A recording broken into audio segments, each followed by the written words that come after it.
Hi everyone, it is Kathy Jackson here. Sorry, there is a glare. Let me turn that off. I am going to share how versatile our pans are. So, if you haven't purchased this yet or haven't seen this yet, this is the large muffin pan. Wonderful for making those large blueberry muffins, banana nut muffins, any of our breads, anything like that, you can make in those, or the oatmeal muffins, large cupcakes that you can use and put filling inside of them. But I'm going to share something else with you tonight. I am going to make meatloaf in these. I'm going to make individual meatloafs. And I usually do these in either the brownie pan or the mini loaf pan. But I wanted to try them in the large muffin pan. These are also great to make frittatas or even just eggs in. Break an egg up, put your cheese, put any seasoning on it that you'd like, and then you can bake it, freeze them, and then you have your breakfast sandwiches. So we're gonna make up our meatloaf, and what I've done is I've already made up our meatloaf. Now, meatloaf is however you wanna make it. I've used a pound of deer meat, and I've used some shredded cheese, meatloaf mix, a couple of eggs, and then if you are having trouble getting your family to eat vegetables, sorry, I'm trying to do this without a glare. This is the pea protein. This is our Enrichables. This is a monthly subscription that you can join, and all you need to do is add a scoop. And as you can see, it is colorless, it's odorless, and it's tasteless. But it adds some nutrients, and we have super veggie, we have kale and fiber, and we have pea protein. So I'm going to add a little bit of pea protein to my meatloaf. I've also used smoky applewood barbecue seasoning. Now, you could use any of our rubs. Garlic and herb is great, of course, but I'm going to try to do a little bit of smoky barbecue.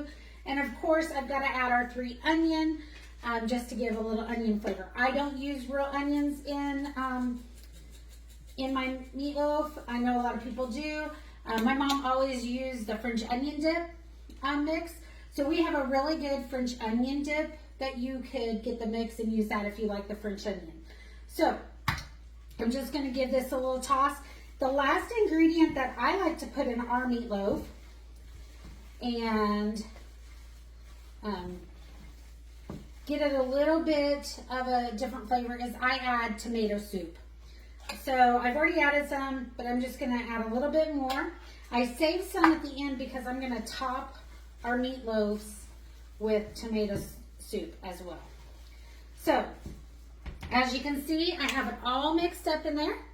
And this is our big 4-quart plastic mixing bowl. It's a great mixing bowl to use. And I am using our holiday spatula, which is sold out. You can't get it, but I love using these. And I have my other ones set out to use as well. So I still have my mixing shaker. So I'm going to take our large scoop, and I'm just going to do a couple of scoops in each one and kind of just pat it down. Now, why do you want to make individual ones, you say, Kathy? Why? So this is why I do it. My daughter works nights. She's an ICU nurse. And so this makes a great meal that she can take with her because I can pre-make it and then I can put it in the freezer in a vacuum seal bag.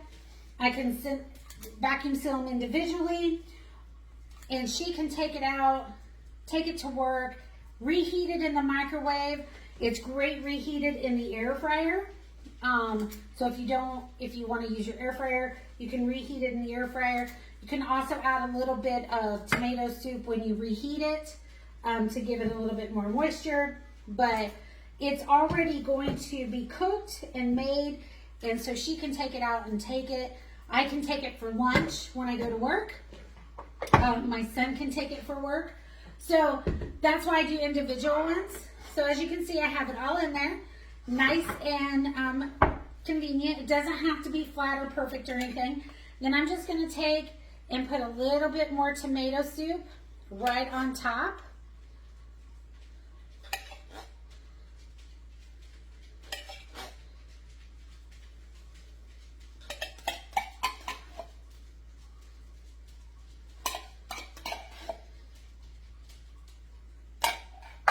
And I'm going to add a little bit more smoky applewood just to the top, just a sprinkle.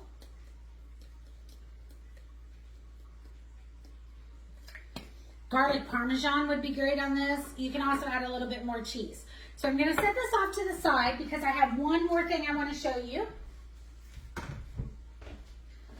Okay, so share in the comments if you have made our brownies. If you have made our brownies, you know what I'm going to tell you. It's super easy, and it is just 3 ingredients. It is half a cup, and you can see I've already made a batch. This is my second batch of brownies today. This is 1 cup, or I'm sorry, half a cup of melted butter, 2 eggs,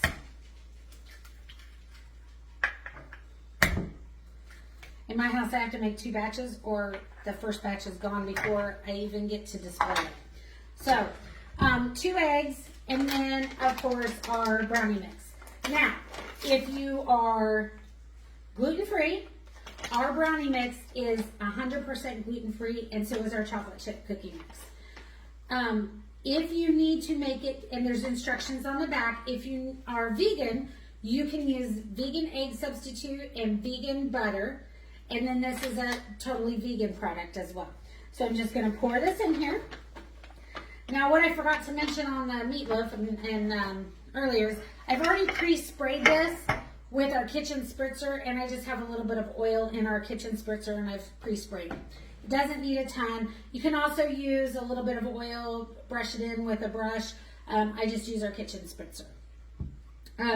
So I'm going to mix this all up. Super easy. And these brownies are creamy and so fudgy when they come out. I love brownies. Chocolate is my downfall. But in my house, chocolate is not the preferred sweet. They will eat it. My daughter loves brownies, but my husband and my son are peanut butter freaks. So what I'm going to do is just put a little twist on this brownie. And I have taken some peanut butter, just melted it in a bowl, and I am going to just scoop a little bit of peanut butter into my brownie mix. I've got some reserved for the end because I'm going to do a swirl on the top of the brownie. So just going to mix this all up. It doesn't have to be 100% mixed in because it is going to mix in as you bake it. So I'm going to take our small scoop since I'm using the brownie bite pan. Now, one thing I like to do with the brownie bite pan is perfect for cookies because it's a perfect bite size. It's perfect for bite-sized brownies if you're trying to limit how much you eat of a sweet. You can also do egg bites in it if you don't have the egg bite mold that we have. You can also build your own hors d'oeuvres, profiteroles, anything like that inside this. So I'm going to take the small scoop, just going to scoop 1 scoop in each of the wells. If I wanted to get real creative today, I could probably put some of this in our donut hole pan or our donut pan and make some donuts or some donut holes. Now, there are other things that you can add to these. You could add chips, you could add nuts, you could add coconut, a little graham cracker on top to make a s'more brownie. So get creative with your brownies. You could put a little bit of graham cracker in the bottom of the pan and then put your brownie mix on top and maybe even put a marshmallow on top of it to melt as you bake it. You can, another thing that you could use, and I forgot to do this, I meant to do that, you can even put the enrichables in your brownies so you make them healthy. So then you can tell yourself, hey, I'm eating a healthy brownie. So that's my go-to. Let's make it healthy so you don't feel so guilty when you eat it. So I'm just going to put these in here. And there's going to be a little left over, so when these come out, I'll put the rest of them in the pan. But I just like to share how versatile our pans are. It's not just because it says brownie bite pan does not mean you have to use it just for brownies. You could use it for chocolate chip cookies. You could use it for red velvet cookies. You could use it for sugar cookies. But one other thing I do want to mention, through the end of February, if you buy the brownie set, which is the brownie mix and the brownie bite pan, it is on sale for $35. $1 will go to Feeding America. Pampered Chef will donate $1 of every sale of the brownie set to Feeding America. $1 provides 10 meals for families.